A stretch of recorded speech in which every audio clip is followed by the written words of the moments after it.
처음으로 사역을 시작하시면서 첫 말씀을 해 주신 것이 무슨 말씀이냐면 회개하라.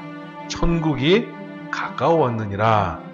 공생의 사역의 첫 시작을 알립니다. 그래서 회개하라 라고 하는 부분을 조금 설명을 드리고, 성경에 회개라고 하는 단어가 신구약 합쳐서 약 한 50개 정도 회개라는 단어를 쓰는데, 구약에는 한 3번 정도 회개라는 단어가 쓰고 신약에는 한 56번 정도 회개라고 하는 단어를 씁니다.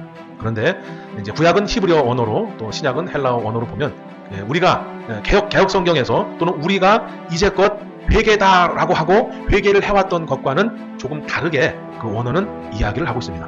우리는 이제 회개하면 이런 인식이 있잖아요. 막 하나님이 뜨거운 마음을 주셔서 막 감동이 되게 하시고, 그 감동이 막 폭받쳐 올라서 눈물이 쫙 흐르게 되고, 눈물이 흐르면서 그냥 내가 생각지 못하고 기억나지 않았던 죄까지 탁 하면서 막 그냥 하나님 앞에 막 통해 자복하고, 원어에서 말하는 회개는 그거하고는 조금 다른 의미의 회개도 있습니다. 이제 슈브, 또 하나는 나함, 이런 단어를, 그 외에도 많이 있겠지만 크게 두각을 드러내는 게 슈브, 나함, 이런 히브리 원어를 씁니다. 그 다음에 신약에 와서는 메타노에오, 그 다음에 메타노이아, 이런 단어, 두 단어를 많이 씁니다.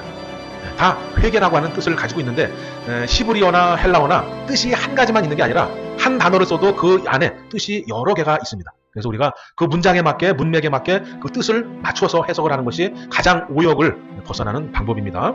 자, 그래서 슈브라고 하는 것은 돌아가다, 물러가다 라고 하는 그런 의미가 있습니다. 그 다음에 나함이라고 하는 뜻은 뉘우치다, 위로하다 라고 하는 뜻이 있습니다. 그 다음에 이제 헬라어 버전에서는 메타노에오라고 하면 이것은 생각하다, 재고하다 라고 하는 뜻이 있습니다. 그 다음에 메타노이아라고 하는 뜻은 가책, 반전시킴, 개심, 이러한 뜻이 있습니다.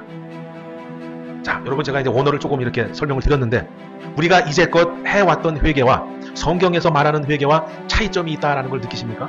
차이점이라고 하는 것은 뭐냐? 지금 우리가 해왔던 회개는 감성이 주를 이룹니다.